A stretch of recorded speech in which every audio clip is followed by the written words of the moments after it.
My earliest memories as a little kid, Aurelio was around. I think after the projects in Culver City, then we moved to L.A. Aurelio was around. I remember one time I was playing outside. I think Union Street we lived on, and I was outside, and I saw Aurelio. He was like cleaning his car, and he said, "Don't say anything that he was around." But it's okay. I don't know what that was about, but I remember I remember that. And Aurelio gave me my first bicycle. He'd gotten this old bike and painted it, fixed it up, cleaned everything up, put an antenna from the back hub in the back tire. This antenna that came up, I had those fringe things that blew in the wind when you rode. I love that bike. That bike was great. The antenna broke off because, I hit something and the antenna broke, but that didn't make the bike no good. The bike was wonderful. I had that bike for years. And then I think when I outgrew that bike, that's one of the bikes I think, I'm not sure, that Aurelio took to Mexico over there to Tijuana and gave that bike along with some other bikes to Alquilino. That he said he was so grateful when he was a kid that Aurelio came and gave him that stuff. And for the rest of his life, he was grateful and friends with Aurelio and Francis, and I met him, and you know all that kind of stuff. So Aurelio had the typewriter shop. They call him Speedy. I don't know why. He must have worked quick. There on Temple Street, 21. I forget the 2240 and a half. 2240 and a half. Temple Street. Sherman Plumber was on one side. The other side was R&W typewriters. And then in the back, there was a shack out there where they'd spray solvent on the chassis insides of the typewriters because they had grease and all of the dust and paper fibers from offices and when you were typing and everything got inside the typewriters and gunked it all up. So they had spray solvent on the internal parts of the typewriter. And Lupus, which used to spray me in the eyes. Motherfucker. That shack back out there, I'd look through a crack and he'd see me and right in my face. What the hell is that? But that was Lupe. So, Aurelio lived upstairs with his mother and his brothers and sisters. And then eventually we came and lived in one of the apartments over there. And we moved to a couple of apartments. I don't think we ever lived in the front where Doña Trini lived. But we lived on, let's see, if you're facing the house, there was stairs that went up, and we lived on this side. What was that, the left side? And then there was an apartment on this side in the back. We lived there too. And Francis, we all changed all the time. I don't know. It was weird. But that apartment in the front on the right side, we never lived there. But Aurelio had the shop because Aurelio bought it from the R&W guy, and he went somewhere else and bought another shop. And then Aurelio stayed with that and worked there for years. And I had little jobs with Aurelio. He would pay me to do certain things. I remember the first time I ever had a job cleaning toilets. I had to clean the toilet in the typewriter, and I thought it was disgusting, and I didn't want to do it. And he told me, "Well, I'm the boss, and I have to do it, so you're going to do it." All right, it was okay. The worst thing about the typewriter, we had I don't know if Danny or whoever, I know other people, we had to move them around, stack them up, the internal parts. That was heavy as heck, and I was a little kid. I hated that. We had to do that. And then when Aurelio went over to Santee Street, over there, I think it was on Olympic, way down that way, past downtown. He had another shop over there. So when he moved, we all had to help with those typewriters. Oh, I used to try and break some that we wouldn't have to move them. But anyway, Aurelio, he had paint on his hands all the time. I remember when I was young, he had paint dried on, because he worked all the time painting. He knew how to do that wrinkle finish, that old fashion, old style all typewriters had that wrinkle finish, so that you wouldn't put fingerprints on it. You couldn't. You wouldn't stain it or smudge your fingerprints on the outside case of the typewriter. And it was a paint that you'd spray on the outside case, and then they put it in an oven. And Aurelio knew how to do that, and perfectly. I used to look at that and think, wow, how does it come from really smooth and shiny? They bake it, and it comes out in this wrinkle finish that was so cool. That was how and Aurelio knew how to do that perfectly. So Aurelio married Frances. Frances said that she met Aurelio in Belmont, and Aurelio was always flirting with Frances and kissed her on the back of the neck. I think they were in a class and he was sitting behind, and Frances said he was always pestering her. So finally, like, she liked him or whatever, and they were boyfriend and girlfriend, and then they got married. But Aurelio was like my brother. And then they had Johnny.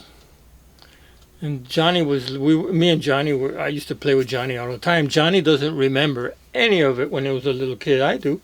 I remember it. I used to play with Johnny all the time. He was like my brother. And then Evangelina was born, and I would play with both of them. We'd had fun. I was a young kid and still in Rosemont across the street. And I would play with Johnny and Evangelina. And then by the time Lela was born, I was already in high school, I think, or out of high school. I don't know. I forget what the year was. But then I'd play with Lelo too. Lelo was my little buddy, and I would buy him stuff all the time. I don't know if Lelo remembers that, but I would play with Lelo and stuff. And then when they moved to San Diego, I didn't go that much to visit them. But then when they moved to Mexico, I went a bunch. When Aurelio would do a pig, slaughter a pig and cook it. I never ate those things. I couldn't take it. But I would go and visit them and play with Lelo, and we'd do fireworks and have a good old time. But let me see, Aurelio had that conga. And I said it in my music video that basically I stole the conga from Aurelio. I don't remember how that happened, but all of a sudden the conga was mine. And I had it in the trunk of the car when I was in high school, and I took it everywhere. Took it out all the time and played all these different places. Would go to Griffith Park, play the conga all the time, When I was in high school, there was a band that I was in with Gelacio, and we played at there was an assembly, a battle of the bands, or it was a talent show, not a battle of the bands, a talent show. And I played congas, and congas just won, Aurelio's conga, And we won the talent contest. We played Black Magic Woman from Santana, and we had this black chick with a strobe light, and she was dancing on with a bikini on. I don't know how we got away with that. And then we were the last ones to play. We played Black Magic Woman. And then me being an instigator to start trouble, I told the band, let's keep playing. It was the end, and people were supposed to go back to classes. I don't know why schools do this stuff. Get people all riled up in an assembly with music and everybody's happy, and then you go back to class. Well, I told the band, come on, let's keep on playing. And so I started playing the congas, and we started another song. The principal of Belmont came up and unplugged the amplifiers, and everybody had to leave. That was good. But I used to take that conga to Griffith Park and play it all the time. I said this before, but that was Aurelio's conga. So when finally Aurelio was moving to San Diego, and I put the conga in his van, and I told him, and I was kind of sad about it, but that wasn't my conga. So I bought some congas, and then I pawned them and, never played again. But Aurelio then had the land over there in Mexico on the beach. And I remember him building his original house that was that round house. He put cement, like kind of block pyramid pieces around, but being there at the beach, there was a big storm one time, and air got him underneath and blew the whole thing down. It was just a wreck. So then Peggy's father came on a visit one time, and then they were talking about sitting there in the house that they lived in, just up the street there. So Peggy's father, Benny, uh, Aurelio was talking about the that he had made a gazebo or something down there, and it had fallen down. So Benny said, "No, no, you got to dig like 18 inches down, and I forget how wide, all the way around. Pour cement in there with the bolts, so that when you build, you put the frame around there, and you bolt the frame to that the cement bolts that are coming out, and that's where they still live. That's the house there in Mexico on the beach. It was so nice. I used to love going there. Now there's all kinds of stuff built in front, but for years there was nothing there. Like Francis' house, Aurelio's house was there, and the original shack was over here. And you could just go outside and look, and it was all the way to the edge down the cliffs, and you could look out that little rock island that's way out that way. It was so nice. But now there's other people built stuff, and other family has come and done things there that I never liked. I used to love to go down the canyon. There was a little stream of water that would come out. It was like warm water. I remember one time going down there and taking my shoes off, putting my feet in the water, and just kind of staying there for hours or something, and kind of sleeping. And that was a great thing. But then they came, and not Aurelio, but other people came and covered that up and put a pipe and progress. It was nice the way it was. But what else? Aurelio loved to do the pig kind of stuff, slaughter the pig. I have pictures, and I will put those pictures in, a few. I've lost a lot of pictures, but I still have a few. And we did the pig, and him and not his brother. His brother never did anything. I don't know. I don't want to talk about dead people badly, but I remember Jesse and other times. I have these pictures. They did the pig, and then there was multiple times it was pigs. I have other pictures too. And then recently, like a few years back, Marquitos did the pig, and that was a big old thing. And I went down and took pictures and stuff like that. But Aurelio was a super influence in all of our lives. He was Lelo's father and Johnny's father and Evangelina. And what else can I say? Aurelio then moved his typewriter business to San Diego.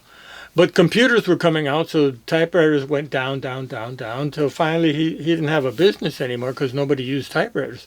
To this day, I think typewriters have come back a little tiny bit, nostalgia, and people want to type and love that sound and stuff, but basically everybody has a computer and a printer. So, what else? Aurelio was this nice guy. He was kind of like my brother. And he taught me a whole bunch of stuff, Okay, I got to talk about the time he had the black lamb. When we were on Manzanita, I come home, it was kind of dark. It was like early, like 6, 7 o'clock at night. So I walk up, because they had that long driveway. And then we lived in the back, and Francis and Aurelio and everyone lived in the front house. And then he had one of his panel trucks, one of the last ones. So I'm walking up, and I hear, meh. And I thought, what the hell is that inside his truck? So then, I don't know, I went home and ate something, and I came out and went over to Francis, and I said, hey, I hear like a lamb, or there's some animal in the van. And she goes, yeah, Aurelio bought this lamb. And I thought, oh, okay, whatever. So then, a little while later, Aurelio comes home, and he goes, hey, Emilio, come over here, help me do this. Again, me helping, I was always helping somebody. So Aurelio says, come over here, help me do this. And I didn't know what was going to go on. So he gets the lamb out of the van, and there was a garage right there. Because there was 2 garages. Way in the back was the darkroom garage, but then in the front, that was Aurelio's garage to put all of his stuff. So I don't know, he had a table or something in there. So he gets the lamb out of the van and ties it on a table, and I'm looking like, oh shit, what are we going to do? And Aurelio says, hold the lamb down. Okay, I'm holding the lamb down. He gets a kitchen knife, big one, and just right all the way across and cuts the lamb's head off. And I'm looking at this like I had never slaughtered an animal ever in my life. And then the lamb didn't do anything. It didn't move. It didn't yell. It didn't squirm. Nothing. And that's the way lambs are. That's it. Anybody who's ever slaughtered a lamb, the lamb doesn't. Pigs will. You got to tie a pig up because a pig knows what's going on. Pigs are smart, you know. But a lamb would just lay there, and you. So I'm holding the lamb. Aurelio's cutting the neck, and I'm going. And Aurelio goes, Emilio, stop it. Cause I didn't realize I was like hyperventilating because I'm looking at this happening and it's like, oh God. So he killed the lamb. I remember a little throw up came out of the neck. Oh God, that was horrible. And then I don't know how they cooked it, but they cooked that lamb somehow. And I wasn't eating any of that. No, Mom and Dad never had slaughtered animals for us to eat. So Aurelio was always pissed at me, Danny, and Frankie because we didn't eat all that kind of weird stuff, tripas and brains and all this kind of stuff that he ate. Because he told me that when he was a little kid, they had no food or anything in Mexico with his brother, I think Lupe. And they would go out to the desert and find these little wooden houses that nests that rats would make. And him and his brother, they'd set the nest on fire. The rat would come out, or maybe a couple of them. They'd knock the rat out, and then they'd skin it and cook it on the fire from the little nest that they had made. I think they probably put some more wood on it or something like that, but then they ate that. And he was always pissed at all of us, me, Danny, and Frankie, because we didn't eat all these weird things that he had to eat when he was a kid, And of course, menudo with tripe and all that. No. My mother made some of that one time, and I tried to eat it. I was brave. I ate it. Okay. The middle of the night, I threw up. It was like, oh no! I tried. And another time when I was at Frances' house, she made some, and I ate some and threw up again. My body doesn't like that kind of stuff, And Johnny loved that. Johnny would be with his dad eating cabeza or something, and Johnny'd be right there with tortillas and putting it in and eating that. And no, I'm sorry, Aurelio. We weren't brought up doing that, so But Aurelio loved that kind of stuff and did multiple pigs over the years. Big giant ones and smaller ones, and then of course Marquitos did his, and I think that he did another one. But it was too much. I don't know. I just couldn't take it. But one time Aurelio did a pig that I was there, and it was good. And I ate a lot. I think I didn't see the pig getting slaughtered. They had already done it. So if I don't see it being killed, then it's a different thing. So Aurelio. Aurelio was a great guy. Really wonderful guy. Like my brother. Like an older, great brother. Okay? And he wasn't the kind of guy that got pissed off at you and yelled at you. I remember when I was a little kid, I had messed up. He had some epoxy and a hardener in a little tube. And I had squirted it out. It was like making believe I was working on something. It was like cutting a hole in the shelf in the wood and put that epoxy hardener and messed it up. And he got mad and he said, I'm going to tell your father. And he did, That was the first and last time he ever got mad at me. And then I remember when he had the shop over on Santee, I helped out a bunch over there. Not a bunch, a couple of times, okay? I wasn't there all the time. I helped out. He needed some help doing some stuff one time in the summertime and paid me $20. And I thought, oh, gosh, that was great. And then they had, Aurelio got, Temple Street over toward Alvarado. There was a Shell gas station on that side. And then right next to the Shell gas station, there was this hot dog stand that belonged to this guy that had that hot dog stand forever. That guy lived in the back of that hot dog stand. And Aurelio somehow thought, well, let's make a hot dog stand. And I went there to help him out. And the thing is that, I don't know. Like I said, I was always helping everybody. helped him paint it and do all kinds of stuff and fix the place up.